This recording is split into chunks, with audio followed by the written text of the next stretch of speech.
Boa tarde, Bahia. Está no ar o seu programa de todas as tardes aqui na tela da Band, do som da Rádio Band News e também do nosso canal do YouTube, o Band Bahia Oficial. É sempre uma alegria e uma satisfação ter a sua audiência.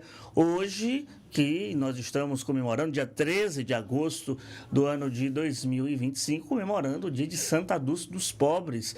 Vamos falar daqui a pouquinho sobre essa figura que faz parte da nossa história, não só religiosa, mas cultural também, está sempre presente no nosso cotidiano, nossa querida Santa Dulce.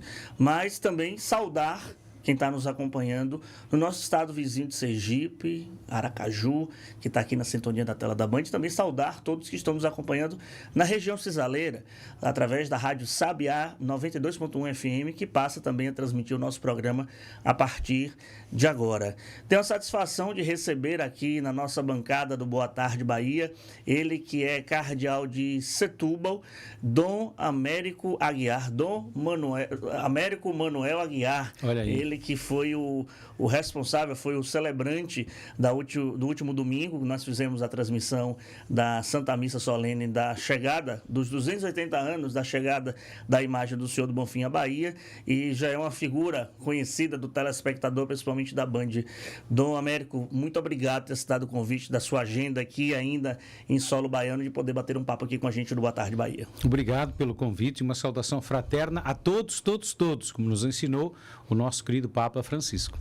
Dom Américo, eu queria que o senhor destacasse nesse primeiro momento essa relação entre a Igreja Católica Portuguesa com a Igreja Católica Brasileira. Nós que fomos uma colônia portuguesa, claro, sofremos a influência cultural, a influência principalmente religiosa, onde a gente tem, por exemplo, uma figura muito forte de Santo Antônio aqui no Brasil e principalmente aqui em Salvador, se deve a isso, a Nossa Senhora da Conceição também, e principalmente ao Senhor do Bonfim, não é verdade? Muito bem. Primeiro, nessa saudação fraterna, dizer algo que eu sinto no meu coração e que repito muitas vezes. O que Portugal fez de melhor para o mundo, nessa nossa existência comum, foi o Brasil.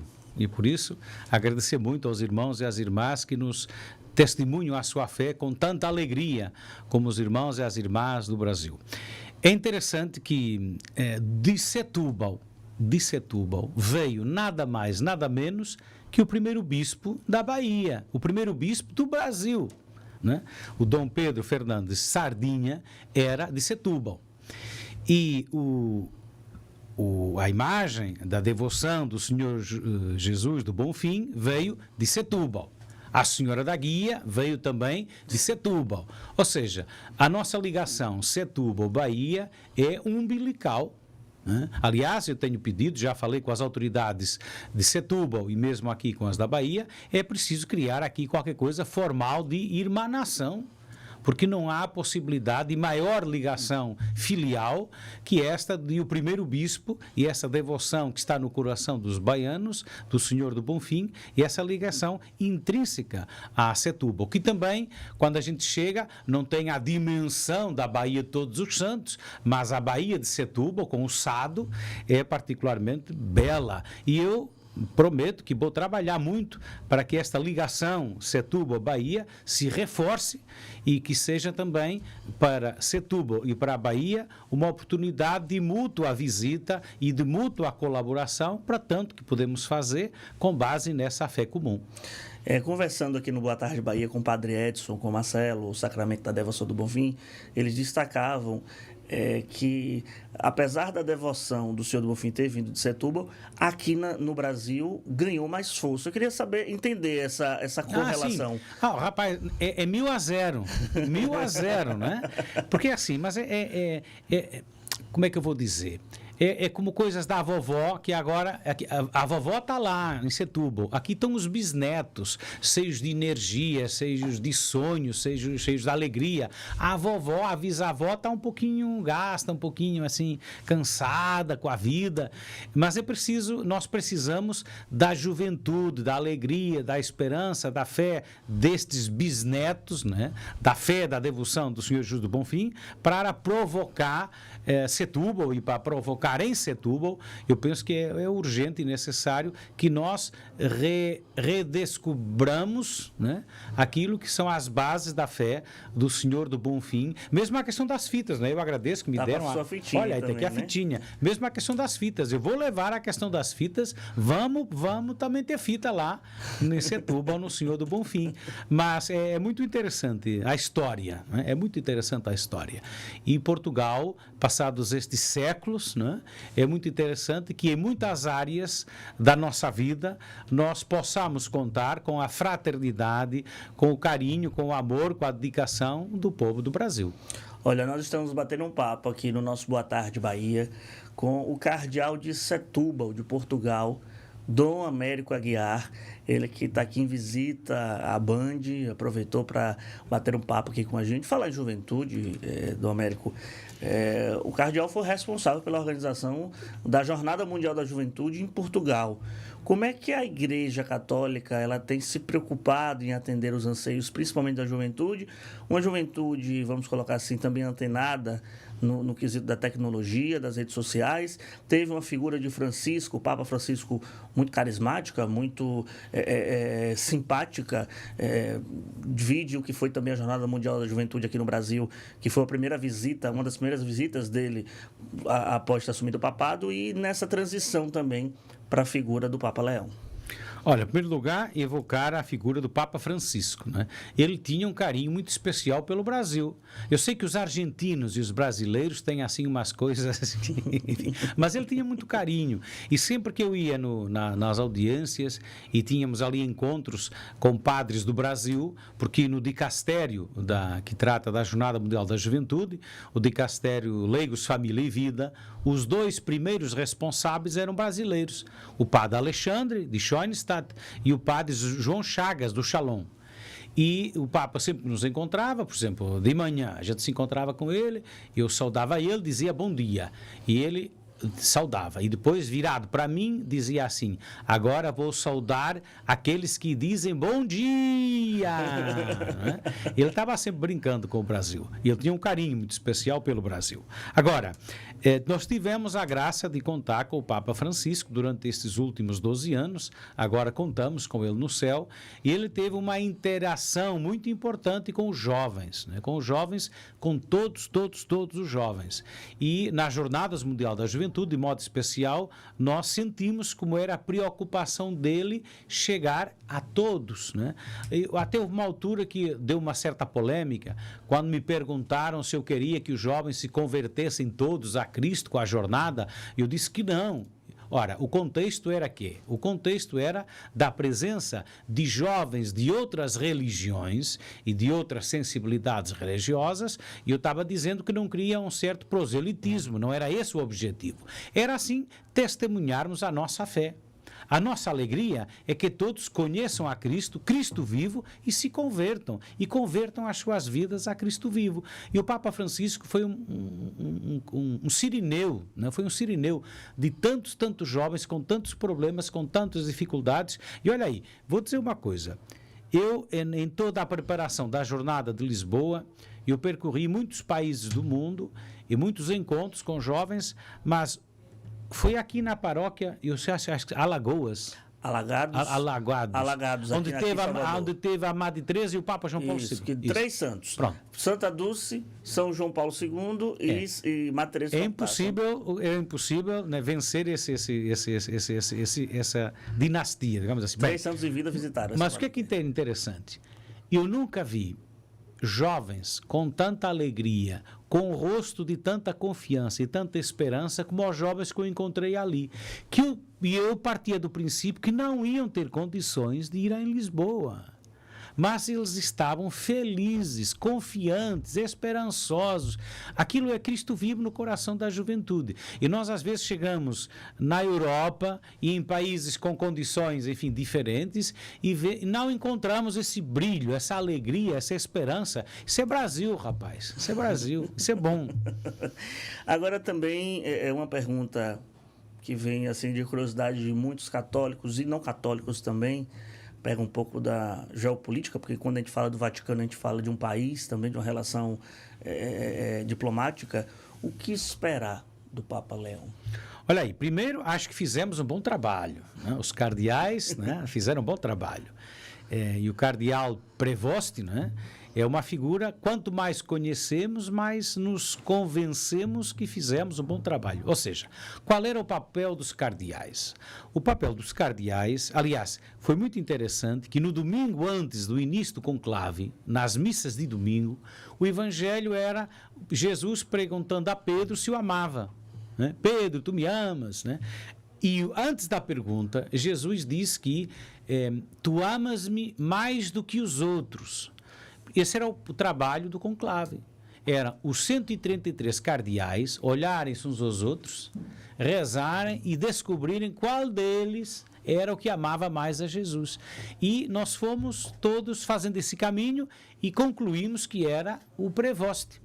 Né? Robert Francis Prévost, né? Até o Prévost de francês, não? E vamos descobrindo a sua história, o seu caminho, e é uma dádiva de Deus, né? Um americano que fez sua vida no Peru, um missionário, um superior geral de uma ordem religiosa dos agostinianos que percorreu o mundo, ou seja, tem uma mundividência, tem uma experiência e tem umas raízes que são as ideais para os desafios que hoje a igreja e o mundo têm. Agora, como nós dizemos nos casais, né, ele está na fase da lua de mel, né, tá no estado de graça, como nós costumamos dizer. E há muitos problemas, há muitas dificuldades, há muito desafio para a humanidade. E vejamos agora a questão da paz e da guerra, como o Papa Leão se esforça por gritar, por dar visibilidade ao grito de todos aqueles que sofrem os horrores da guerra. Mas o Papa vai ter muitos desafios, mas ele não está só. Nós estamos todos com ele para esse desafio. A gente está conversando aqui no nosso Boa Tarde Bahia de hoje com Dom Américo Aguiar. Ele é cardeal de Setúbal, visita o nosso estado da Bahia de maneira especial diante das comemorações dos 280 anos da chegada da imagem original do Senhor do Bonfim aqui ao nosso estado, vindo da cidade, da região onde ele é cardeal de Setúbal, como a gente tem acompanhado na história. O capitão de mar e guerra Teodósio de Farias venceu uma tempestade, fez essa promessa e trouxe de Portugal duas devoções. Primeira, a do Senhor do Bonfim, que a gente conhece muito bem a força que tem aqui em Salvador e em outras regiões do país, e também a de Nossa Senhora da Guia. E aproveitando essa agenda do Américo, a gente chamou ele aqui para fazer uma visita à Band e também bater um papo. Dessas suas visitas do Américo ao Brasil, o que é que tem chamado a atenção, principalmente no campo da Igreja Católica, para além da juventude? Olha aí, a primeira vez que eu vim, em 2018, foi a Santa Dulce, que eu não conhecia. Né? O anjo da Bahia. Não tinha se tornado santa ainda. Não tinha, não, era beata. Em 2019, era beata, né? Eu não conhecia, não. E amei, né? Como vocês dizem, amei a história, e que me parecia uma Teresa de Calcutá, né? Me parecia ao modo doce do Brasil. Né? E visitei a igreja onde ela primeiro esteve sepultada, que depois foi transferida, e visitei a obra social, que nasceu em volta de todo o seu trabalho. Nasceu através de um galinheiro, né? Olha, galinheiro até lá o Santo Antônio, lá tem o Santo Antônio, que é o Hospital né? Santo Antônio. E a superiora, né, xingou ela de estar a tirar o galinheiro para fazer essas coisas. E há uma história que me toca, que ela foi pedir ajuda e alguém cuspiu para ela. E ela disse que isso é para mim, agora me ajuda. Me ajude, agora para minha obra. Eu tenho uma figura espetacular dos tempos de hoje. E eu não tenho dúvida que temos aqui Nós lá em Portugal, na autoestrada, o sistema de passar as barreiras sem parar se chama Via Verde. O sistema de passar nas portagens Sim. da autoestrada. Eu acho que aqui há uma via verde de Santa Dulce para o Senhor do Bonfim. Até geográfico, não é? Sim, sim. Acho que aqui Caminhos da Fé, que a gente chama. Eu acho que aqui uma via rápida, uma via verde, uma via azul, já que são as cores da Santa Dulce. Aqui uma via que é mão de Deus aqui na Bahia. Eu acho que é muito importante para nos convertermos, quer com este pendor mais de serviço aos outros, outros, né? Uma conversão que leva a dar a vida pelos outros, como a nossa querida Santa Dulce. Eu gosto muito do Anjo da Bahia. O Anjo da Bahia. O Anjo Bom da Bahia. O Anjo Bom não é Anjo Mau, não é? O Anjo Bom da Bahia. Pleonasmo. E descobri e fiquei muito feliz. E depois tive pena quando foi a canonização, não foi possível participar, mas depois acompanhei sempre, tenho acompanhado. E agora amanhã, um dia desses, né? Eu vou lá, vamos na celebração com o cardeal Sérgio da Rocha, e estou aqui muito, muito devoto de Santa Dulce, que descobri que não conhecia. Bacana ter essa correlação com a nosso Anjo da Bahia. Saber também do senhor, a gente tem acompanhado a questão da formação dos padres. Por exemplo, eu venho de uma região, que é uma região mais aqui ligada ao sertão, a região do Sisal, em que eu percebo que a cada ano que passa, a cada períodos que passam, tem tido menos padres sendo ordenados. E já existe uma preocupação do conclave quanto a isso, quanto à formação de novos sacerdotes. O que é que pensa do Américo quanto a isso? Sim. Vamos ver aqui. Eu não sei a realidade daqui do Brasil, mas em Portugal e na Europa há um pequeno pormenor muito importante, que é assim: a idade média dos casamentos. Ou seja, as pessoas se casam com que idade? E em Portugal, na Europa, é cada vez mais 30, 40, que as pessoas se casam. Ou seja, as novas gerações estão, vamos dizer assim, de uma maneira simpática, amadurecendo mais tarde, tomando decisões definitivas da sua vida mais tarde, né? E nós estamos ordenando os padres aos 20 e poucos anos de idade, né? Ou seja, estamos, no tempo que corre, pode haver aqui um desencontro entre aquilo que era o normal do caminho e aquilo que é o caldo cultural onde se inserem os jovens, né? Depois, em Portugal, há falta de sacerdotes, mas também há falta de médicos, e há falta de enfermeiros, e há falta de polícias, e há falta de professores, há falta de tudo, né? Por quê? As famílias reduziram o número dos seus membros, né? Antigamente, em Portugal, se dizia a segurança social, o seguro de vida, de saúde da família são os filhos. E, portanto, quanto mais filhos, mais garantia que a coisa vai funcionar. Hoje, a média é meio, né? Os casais, se puderem ter meio filho e um dogzinho, está resolvido, né? Ora, isso o que é que leva? Leva a certa altura, a sociedade descobre que não tem pessoas suficientes para tudo que é necessário. E a questão religiosa, porque assim, a questão religiosa é uma do problema da sociedade de hoje. E por isso é muito importante, primeiro, nós refletirmos como famílias cristãs que precisamos ser mais generosos quanto àquilo que significa a prole familiar. Porque assim, a minha mamãe, que já faleceu, ela dizia, a minha mãe teve 10 filhos, né? Eu sou o mais novinho, sou o caçula, né? E a mamãe dizia assim, no meu tempo, nós, na família, não éramos pobres, não éramos ricos, éramos remediados, digamos assim. Mas as pessoas diziam assim, ter um filho tem um custo, ter 2, divide por 2, ter 3, divide por 3, e assim seria. Agora, as contas dos casais jovens não é de dividir, é de multiplicar. Tem um filho, custa X, tem 2 filhos, custa o dobro, triplo, quadro. Assim, não há matemática que aguente, não é? E isso vai levar, e está levando, até um choque cultural e religioso. Naquilo que significa até nós ficamos com o sentimento que os cristãos, que a cultura cristã não aprecia os filhos, não aprecia a prole, a família. Isso é um problema que nós temos que refletir. Depois, a formação propriamente dita dos candidatos ao sacerdócio. É preciso, aliás, a Santa Sé e o dicastério próprio têm dado instruções para as dioceses, para os diversos países, mediante a questão cultural, que é preciso também fazer um upgrade, né? Uma atualização daquilo que são as coisas que não devem mudar, mas há muitas coisas que, por exemplo, na questão da formação na área da comunicação, né? Hoje, um sacerdote tem que ter o mínimo de preparação para lidar com a comunicação, né? Lá em Portugal, até há bem pouco tempo, comunicação, jornalista significava quase o demônio, né? Temos que fugir dos mídias, fugir do não sei o quê. Não, pelo contrário. Pelo contrário, temos que estar dentro dessa cultura comunicacional, porque hoje, exagerando, né, se não comunicas, não existes. E nós, se queremos testemunhar, evangelizar e apresentar Cristo vivo, nós, como dizia o Papa Paulo VI, lá no ano não sei das quantas, né, a igreja, se não utilizar os meios de comunicação de cada tempo, sentir-se-á sentir-se-á culpada de ter abdicado do potencial que os mídias lhe oferecem de anúncio da boa nova de Cristo vivo. E nós às vezes sentimos isso, sentimos que há um cheiro retrógrado naquilo que significa uma relação aberta, respeitosa entre aquilo que é a igreja, os seus representantes, e aquilo que são os mídias e os jornalistas. Cada um correspondendo à sua vocação, cada um correspondendo às suas obrigações, e não é por isso que deixamos de ser amigos. Agora, eu, particularmente como católico, como cristão, eu tenho uma premissa que a gente aprende que a fé sem ação, ela é morta.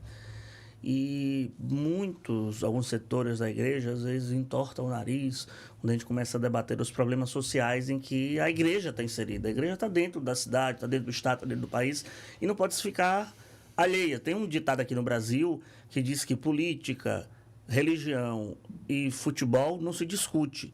Eu acho que precisa se discutir. Eu queria saber sua visão, Dom Américo, sobre a importância da igreja no aspecto social, de sua participação, sua preocupação nessa característica. Em Portugal, quando da Revolução dos Cravos, em 1974, né, a Conferência Episcopal Portuguesa tomou uma decisão, penso, muito interessante, que ainda hoje vigora, que é assim: a Igreja Católica em Portugal não defende nem apoia partido católico. Defende católicos nos partidos. Ou seja, incentiva que os católicos se coloquem, se intrometam, se insiram dentro dos partidos democráticos. E ali cada um seja fermento do evangelho influenciando. Outra coisa que liga Setúbal ao Brasil, que é o Dom Helder da Câmara e o primeiro bispo do Setúbal. Eu sou o quarto bispo de Setúbal. A diocese está fazendo agora 50 anos. E o primeiro bispo de Setúbal chamava-se Manuel Martins. Aliás, há uma placa na igreja, no santuário, lembrando a visita. Sim. E agora, ele dizia, tal como o Dom Helder da Câmara, ele lá em Portugal era chamado Bispo Vermelho. Né? E ele dizia assim: quando a igreja, quando o bispo, quando o padre dá de comer a quem tem fome, é um santo. Quando o bispo, o padre ou o leigo católico pergunta pelas razões da existência da fome, é comunista. Ou seja, mas isso passaram décadas e se mantém, né? Quando a igreja supre as necessidades, todo mundo aplaude. Quando a igreja chama a atenção para as razões, para as causas, alguns ficam nervosos e desconfortáveis, né? Agora, eu defendo também que a igreja, seja em Portugal, seja em outros pontos do mundo, não deve interferir na política partidária, mas deve interferir na política, vamos dizer, com letra maiúscula. Né? Sim, ou seja, naquilo que significa o governo da polis, no governo da coisa pública, né? De maneira a sensibilizar quem é eleito, que tem essa responsabilidade de ter o bem comum como prioridade, a dignidade da pessoa humana, aquela palavra que eu tenho que dizer correndo, senão não sei dizer, subsidiariedade, né?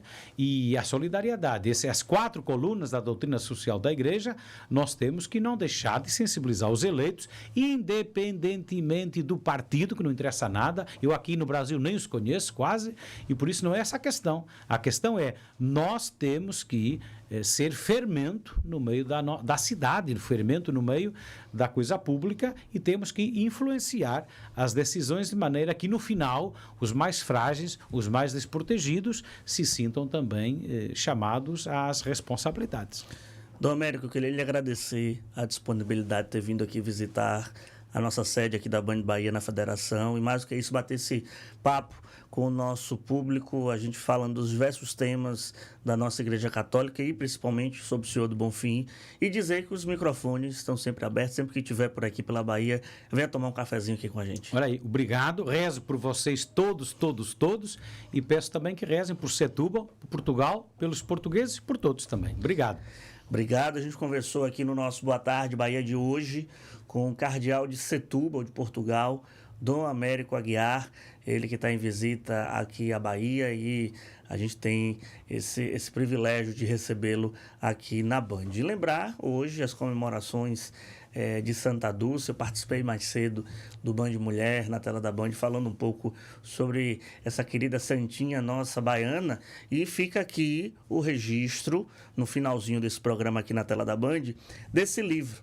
Existem vários livros biográficos sobre a história de Santa Dulce. Esse daqui, de maneira especial, é de um jornalista chamado Graciliano Rocha, Irmã Dulce, a Santa dos Pobres. Aí tem aqui na capa: como uma jovem que era louca por futebol, descobriu a fé, largou tudo para ajudar os pobres, fez alianças com políticos e empresários e também se transformou na primeira santa brasileira. Eu guardo esse livro de maneira especial porque ele foi o primeiro lançado, tão logo saiu o anúncio da canonização da Santa Dulce no ano de 2019. E eu tive a alegria de entrevistar Graciliano no ato do lançamento do livro aqui em Salvador, naquele período, e também nós já o entrevistamos aqui no Boa Tarde Bahia. Esse livro é da editora Planeta, então fica aqui a dica para você que gosta da Santa Dulce. É bem contextualizado no quesito empresarial, político, em que ela estava inserida. Tem várias histórias interessantes, como, por exemplo, ela tinha o telefone direto do então presidente José Sarney, que chegou a indicá-la para ser Prêmio Nobel da Paz. E hoje existe no Hospital de Santa Dulce uma ala denominada Presidente José Sarney. Então, o Sarney sempre teve uma relação muito importante com Santa Dulce e diversos outros políticos. Os presidentes da República, por exemplo, todos em campanha praticamente têm que passar pela Oside, tirar uma foto no Memorial de Santa Dulce. É quase que uma tradição. Olha, a gente vai encerrando o nosso Boa Tarde Bahia aqui na tela da Band. A gente continua o nosso programa na Rádio Band News, também no nosso canal do YouTube da Band Bahia Oficial. Luiz Felipe Veloso vai continuar o programa. Eu vou me despedindo aqui, estou de volta amanhã, 14h. Luiz Felipe vai falar sobre carro. Então, atenção você que está aí antenado, sintonizado com a gente. Vamos falar sobre prêmios vinculados a carros e motos. Vamos ter aqui Paulo Brandão, nosso colunista desse setor automotivo, batendo papo com o nosso programa de hoje. E lembrar também do nosso site, www.bandba.com.br. No site Band BA você acompanha o noticiário nosso do dia a dia. Além disso, é o nosso repositório. Você quer ver uma matéria que foi veiculada no Band Cidade, no Brasil Gente, aqui no Boa Tarde Bahia, você vai encontrar tudo lá, www.bandba.com.br. Vou me despedindo aqui. Amanhã, 14h, a gente volta na tela da Band, mas o nosso programa continua na rádio e no YouTube. Um abraço a todos. Tchau, tchau.